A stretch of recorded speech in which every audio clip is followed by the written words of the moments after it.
प्रणाम साथियों, मैं अभिषेक तिवारी हूं और आज मुद्दे की बात में हम चर्चा करेंगे मध्य प्रदेश भाजपा की। मध्य प्रदेश की राजनीति में पिछले 2-3 महीनों से जो खबर और चर्चाएं रिस रिस कर सामने आ रही हैं, वह लगातार भाजपा का नकारात्मक पक्ष ही उजागर कर रही हैं। चाहे वह बड़े कार्यकर्ताओं की नाराजगी हो या बगावत का दौर हो, अंदरूनी कलह हो, अंदरूनी गुटबाजी हो, इन सब से भाजपा की छवि को गहरा असर पड़ा है।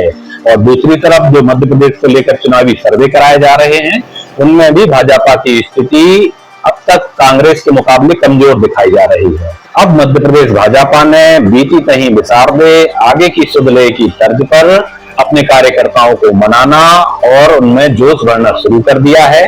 भाजपा संगठन के बड़े पदाधिकारी अब प्रवास पर निकले हैं, समाज के विभिन्न वर्गों से मेलजोल कर रहे हैं और इन सबके बीच प्रधानमंत्री नरेंद्र मोदी के 9 साल की जो बड़ी उपलब्धियां हैं, बड़े निर्णय हैं, उनको समाज में प्रचारित कर रहे हैं।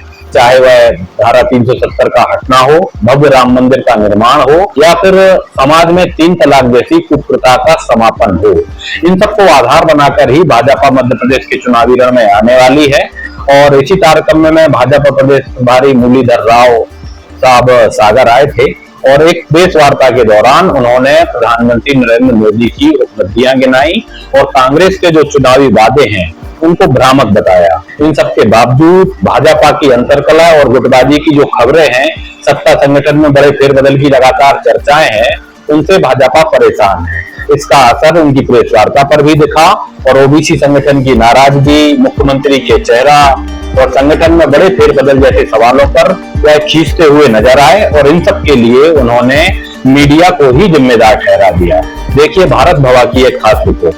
मध्य प्रदेश में होने वाले विधानसभा चुनाव इस बार अभूतपूर्व होने वाले हैं, क्योंकि शायद ये पहला मौका है जब मध्य प्रदेश पूरे 5 साल ही चुनावी मोड में रहा है। कमलनाथ सरकार का गिराया जाना, शिवराज सिंह की वापसी और उपचुनाव के बाद से ही कांग्रेस लगातार भाजपा को घेरती हुई है और बहुत हद तक इसमें कामयाब भी हुई है, जिसका असर अब चुनाव नजदीक आने पर देखा जा सकता है। जहां कर्नाटक चुनाव परिणाम और अपने केंद्रीय नेतृत्व की बढ़ती साख के बल पर कांग्रेस कार्यकर्ताओं में उत्साह है, तो भाजपा में जो गुटबाजी थी वह अब सामने आ रही है। पिछले 2 महीनों से भाजपा नेताओं और मंत्रियों की आपसी रंजिश ही मध्य प्रदेश भाजपा में मुख्य खबरें बनकर सामने आ रही हैं और इनके समाधान के लिए सीधे मुख्यमंत्री का हस्तक्षेप होना भाजपा संगठन की कमजोरी को भी उजागर करता है। तो मुख्यमंत्री बदल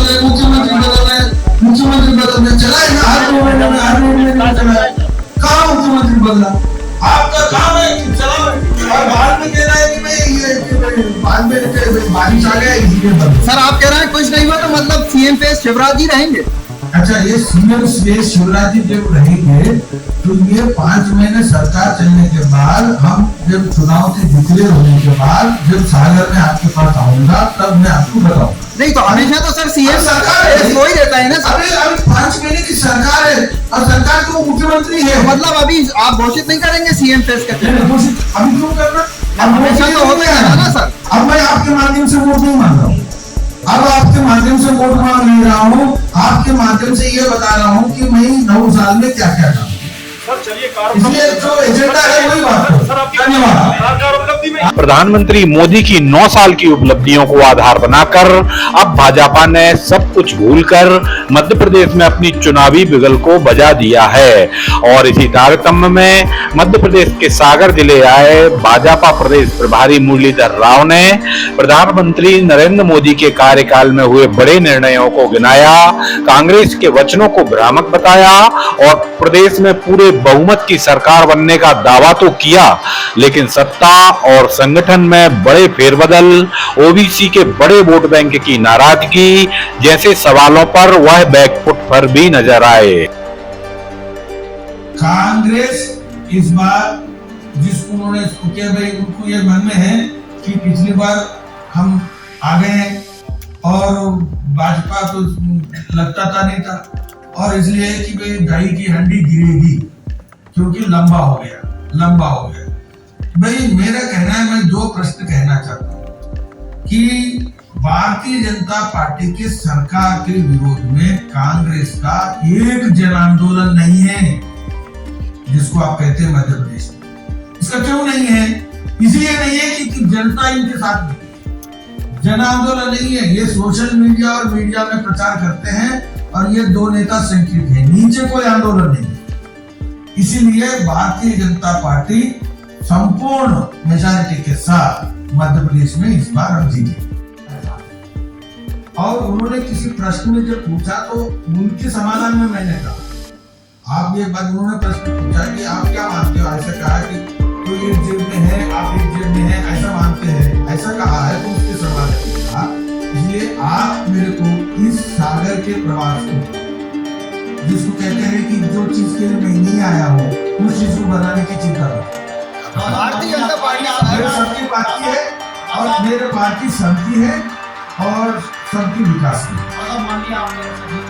अरे हो गया ना भाई, जो मैं नहीं बोलूंगा, मैं कुछ और प्रश्न पूछूंगा, कुछ और पूछूंगा। ओबीसी की वोट पे आपने झूले बहुत अधिक संख्या ये आपको ये आपकी बात। मेरा सवाल ये है कि गत दिनों ओबीसी महासभा के वोट सीएम से मिले थे और उन्होंने आपके प्रदेश अध्यक्ष वी शर्मा की शिकायत की। उनका कहना ये था कि हम लोग श्री हिंदुत्व के नाम पर वोट ले लेते हैं, लेकिन सत्ता में भागीदारी नहीं देते और जो जातिगत आधार पर वो भेदभाव कर रहे हैं, इस शिकायत के दिन वो हटाए गए।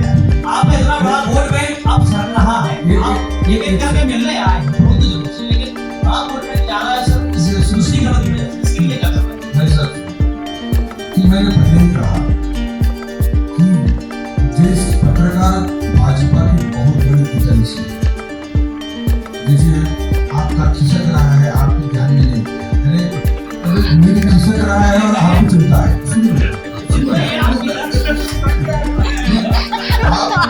आप पत्रकार है और मेरे खिसक रहा है और आपको चिंता है, मैं जानता हूँ आपको चिंता है। आपके लिए चिंता करें ना इधर कि आप मजबूत हो, लक्ष्मी मजबूत हो, हम लोग का काम ही है आपको कमी बताना। फिर देखो, फिर बीच में पूछ रहे हैं तो बीच में पूछो, फिर मैं बात मेरे को बोला तो अलग इंटरप्रिटेशन करेंगे तो मुझे बताना ऐसा सम्मान करने के लिए मैं नहीं आया।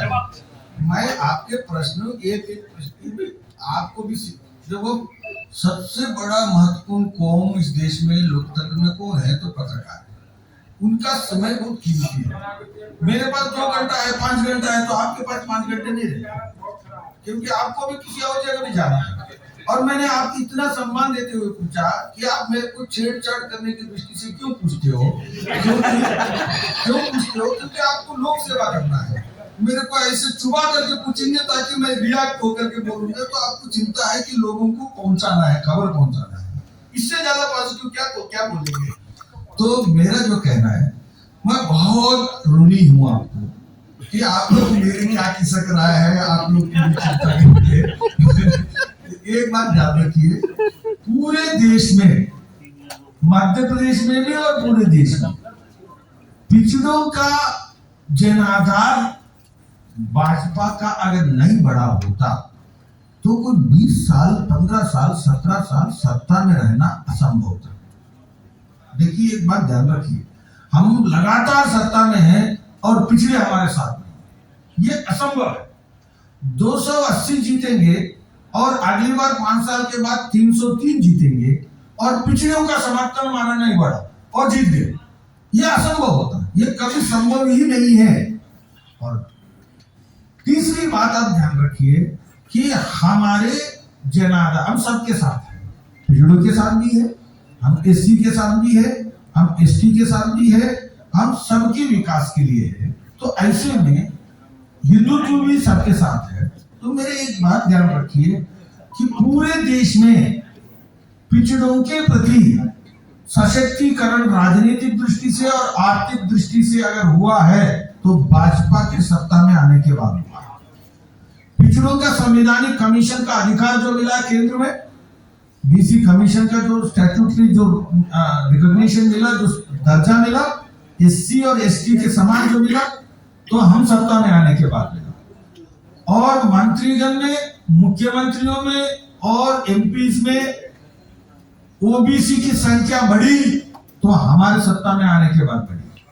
तीसरा केंद्र सरकार में ओबीसी की जो मिनिस्टर का नंबर बढ़ा पूरे 1952 के बाद इतिहास में इतनी बड़ी संख्या में ओबीसी मिनिस्टर्स मोदी सरकार में बने हैं, उससे पहले इतनी संख्या में नहीं थी। तो दोस्तों देखने वाली बात यह है कि अब चुनाव के अंतिम 6 महीनों में भाजपा मध्य प्रदेश में जो अपनी वर्तमान स्थिति है उसको बदलने में किस हद तक कामयाब हो पाती है। यह लगभग तय है कि भाजपा प्रधानमंत्री नरेंद्र मोदी के नाम पर और मुख्यमंत्री शिवराज सिंह के चेहरे पर ही मध्य प्रदेश में चुनाव लड़ेगी। हालांकि संगठन स्तर पर अभी बड़े फेरबदल की संभावना से इनकार नहीं किया जा सकता है। देखने के लिए बहुत बहुत धन्यवाद। जय हिंद, जय गौरव।